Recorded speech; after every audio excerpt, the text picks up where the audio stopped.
Alhamdulillah maliki dajjal. Wassalatu wassalamu ala Muhammadin sayyidi waladi Adnan wa ala alihi wa sahbihi wa tabi'ihi ila mar'i zaman. Wa syahadu an la ilaha illallah wahdahu la syarika lah. Al-munazzam an al-jismiyati wal jihadi wal zamani wal makan. Wa syahadu anna sayyidana Muhammadan abduhu wa rasuluh alladhi kana khuluquhu al-Qur'an. Faqala rabbi shrah li sadri wa yassir li amri wahlul 'uqdatam min lisani yafqahu qawli, amma ba'du. Jemaah yang dimuliakan oleh Allah Subhanahu wa taala. Marilah kita sama-sama memanjatkan puja dan puji syukur kita kepada Allah Subhanahu wa taala. Allah yang tidak pernah berhenti mencurahkan rahmat, hidayah serta nikmat-Nya. Allah yang memberikan kesempatan kepada kita untuk terus beribadah kepada Allah Subhanahu wa taala. Sebagaimana yang kita lakukan pada saat ini, melaksanakan ibadah salat Isya, kemudian dilanjutkan dengan salat tarawih, dan alhamdulillah semuanya kita dalam keadaan sehat walafiat. Allah Subhanahu wa taala memberikan nikmat sehat untuk seluruh hamba-Nya. Baik yang beriman ataupun tidak, Allah tetap memberikan kesehatan kepada hamba-hamba-Nya. Baik beriman ataupun tidak, Allah tetap memberikan segala sesuatu yang dibutuhkan oleh umat manusia untuk menjalani kehidupan di dunia ini. Hal ini menandakan bahwa Allah Subhanahu wa taala memiliki sifat Ar-Rahman. Bagaimana dijelaskan pada ayat pertama dalam surah Al-Fatihah, Bismillahirrahmanirrahim. Dengan menyebut nama Allah yang Maha Pengasih lagi Maha Penyayang. Salam berisalam salam bersurah kepada baginda kita Nabi besar Muhammad sallallahu alaihi wasallam, pada keluarganya, para sahabatnya, dan mudah-mudahan kita termasuk golongan umatnya yang senantiasa diberikan kesehatan, kekuatan iman Islam untuk terus istiqomah menjalankan ajaran dan sunnahnya sehingga kita mendapatkan syafaatnya. Amin ya rabbal alamin. Jemaah yang dimuliakan oleh Allah Subhanahu wa taala. Pada kesempatan ini marilah kita sama-sama merenungkan ayat Al-Qur'an yang berbunyi, "Wa ma khalaqtul jinna wal insa illa liya'budun." Tidaklah aku ciptakan jin manusia hanyalah untuk beribadah kepada Allah, hanya untuk melaksanakan ibadah dan menyembah Allah Subhanahu wa taala. Ayat ini memberi kita motivasi. Ayat ini memberikan kita peringatan, memberikan penjelasan bahwa satu-satunya tujuan hidup kita di dunia ini adalah untuk menyembah Allah Subhanahu wa taala. Hanya untuk mengesahkannya, illa liya'budun. Sebagaimana yang kita ketahui bahwa ibadah bukan hanya sekadar ibadah makhluk, bukan hanya sekadar melaksanakan sholat, bukan hanya sekadar melaksanakan ibadah haji dan umrah, bukan hanya sekadar bersedekah dan berinfak, tapi segala sesuatu yang kita lakukan dan diniatkan ikhlas tulus karena Allah Subhanahu wa taala, maka insya Allah hal ini menjadi ibadah dan tentunya akan mendatangkan pahala bagi yang melakukannya. Sebagaimana sabda Rasulullah SAW, "Innamal a'malu binniyat wa innamal likulli imrin ma nawa." Sesungguhnya amal perbuatan manusia itu tergantung pada niatnya. Hadis ini diawali dengan kata innama, yang artinya terkadang atau menekankan bahwa tidak ada hal lain yang menyebabkan diterimanya amal ibadah kita oleh Allah SWT kecuali niatnya. Kalau kita niatnya ikhlas tulus karena Allah Subhanahu wa taala, maka insya Allah amal ibadah kita diterima oleh Allah Subhanahu wa taala. Namun sebaliknya, ketika kita beribadah dan ternyata niatnya bukan karena Allah, bukan hanya tidak termasuk ibadah hal ini, justru malah sebaliknya, mungkin kita akan mendapatkan dosa dari Allah Subhanahu wa taala. Hadis lain yang diawali dengan kata innama bu'ithu liyutammima makarimal akhlaq. Sesungguhnya aku diutus ke dunia ini hanya untuk menyempurnakan akhlak manusia. Artinya tujuan Allah mengutus Nabi Muhammad SAW, tujuan utamanya itu menyempurnakan akhlak manusia yang berkaitan erat dengan sebuah tradisi dan budaya umat manusia. Rasulullah diutus secara khusus oleh Allah untuk menyempurnakan sebuah tradisi bangsa Arab, sebuah atau tradisi umat manusia pada umumnya, agar yang tadinya jauh dari Allah menjadi mengenal Allah Subhanahu wa taala. Karena pada saat itu bangsa Arab jahiliyah yang dikenal dengan jejak masa kebodohan bukan berarti bodoh dalam segi ilmuwan, tapi mereka bodoh karena tidak mengenal Tuhannya. Dengan niat ikhlas tulus, Nabi Muhammad SAW tidak lebih dari 23 tahun mampu merubah peradaban umat manusia. Hadis ini mengatakan bahwa antara syariat Islam dengan sebuah tradisi ada keterikatan. Islam atau Al-Quran yang dibawa oleh Nabi Muhammad SAW merespon tradisi umat manusia pada umumnya dan khususnya tradisi bangsa Arab jahiliyah dengan 3 kategori. Yang pertama dengan istilah taghyir, tahrim dan tahlil.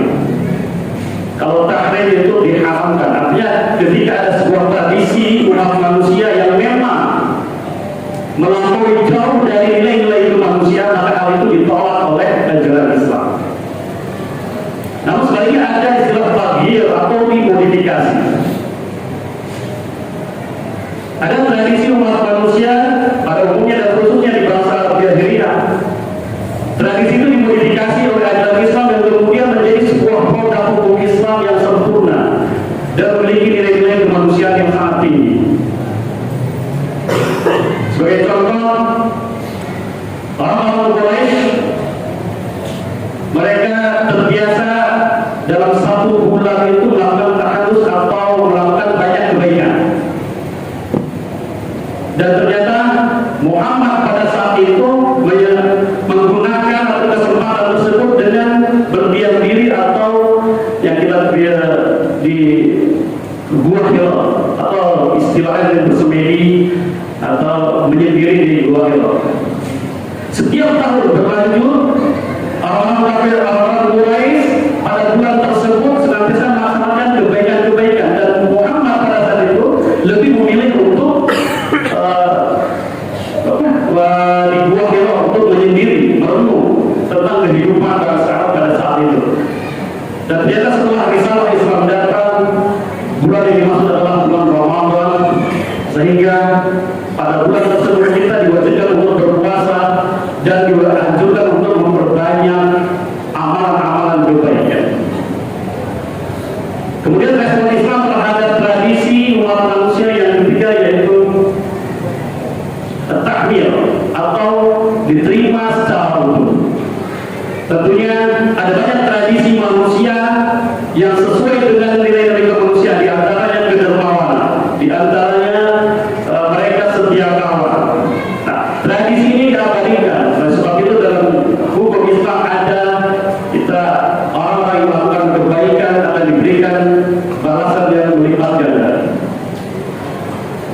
Rasulullah SAW dengan niat ikhlas tulus karena Allah mampu merubah peradaban umat manusia yang tadinya tidak mengenal Allah menjadi mengenal Allah Subhanahu wa taala. Di sinilah letak pentingnya atau bergengsinya niat terhadap amal perbuatan kita.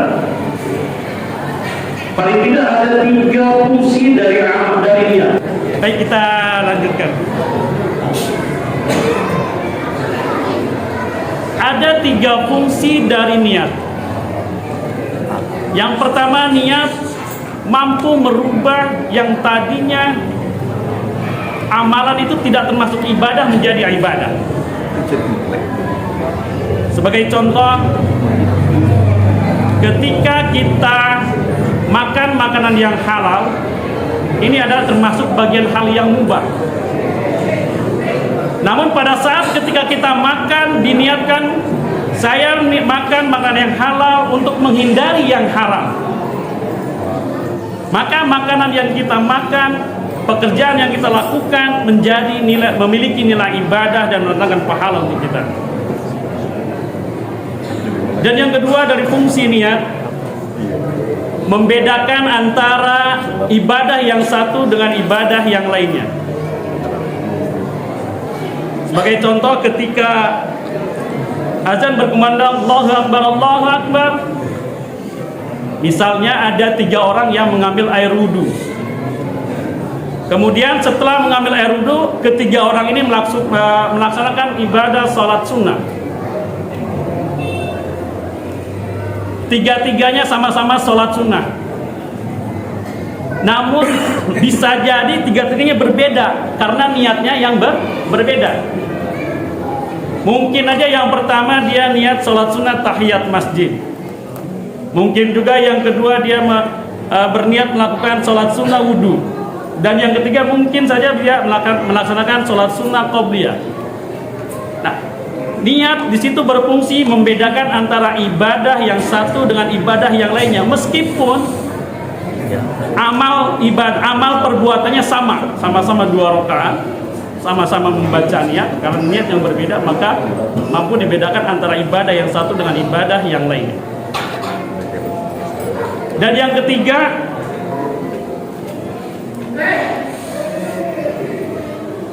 niat menjadi pembeda antara ibadah dengan non-ibadah. Ada 2 pekerjaan yang sama, akan tetapi yang pertama memiliki nilai ibadah dan yang kedua tidak memiliki nilai ibadah. Sebagai contoh yang kita lakukan pada saat ini, yaitu melaksanakan ibadah puasa. Puasa itu menahan lapar dan haus, dimulai dari terbit fajar sampai terbenamnya matahari atau sampai maghrib. Sebelumnya oleh para asatidz di sini sudah dijelaskan bahwa tingkatan orang puasa ada 3, ada umum, ada khas, ada khawasul khas, atau khusus bil khusus.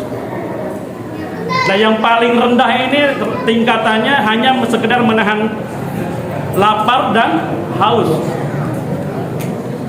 Kemudian ada pekerjaan yang sama-sama menahan lapar dan haus, sama-sama menahan lapar. Namun tidak termasuk ibadah, yaitu program orang diet. Ada orang diet, nggak makan, nggak minum misalnya, sama kayak puasa. Kedua pekerjaan ini sama-sama menahan lapar. Tapi yang pertama bernilai ibadah, yang kedua tidak. Karena yang pertama kita membaca niat, nawaitu sama ghadin dan seterusnya. Ini ketiga fungsi ini dari niat. Oleh sebab itu, niat memiliki peran penting dalam amal perbuatan kita. Rasulullah memberikan peringatan kepada kita bahwa ada banyak pekerjaan duniawi, namun ternyata hal itu termasuk ibadah dan mendatangkan pahala. Dan ada sebaliknya, ada banyak pekerjaan ukhrawi atau secara zohirnya pekerjaan ini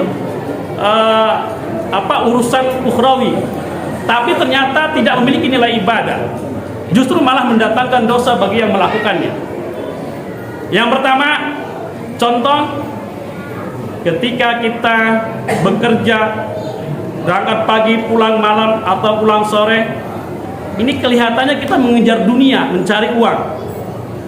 Tapi ketika kita niatkan pekerjaan kita, saya bekerja untuk memenuhi kebutuhan anak dan istri saya, maka hal itu insya Allah bernilai ibadah dan mendatangkan pahala bagi yang melakukan.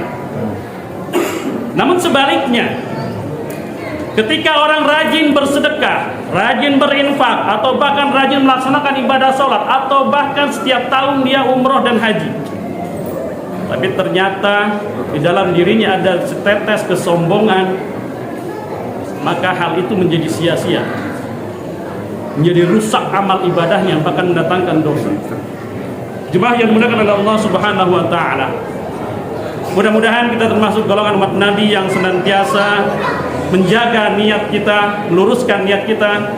Apapun yang kita lakukan, apapun yang kita kerjakan, hendaknya niatkan ikhlas tulus karena Allah Subhanahu wa taala. Karena hal itu insya Allah memiliki nilai ibadah dan kita mendapatkan pahala dari amal perbuatan kita. Amin ya rabbal alamin. Ini yang bisa saya sampaikan.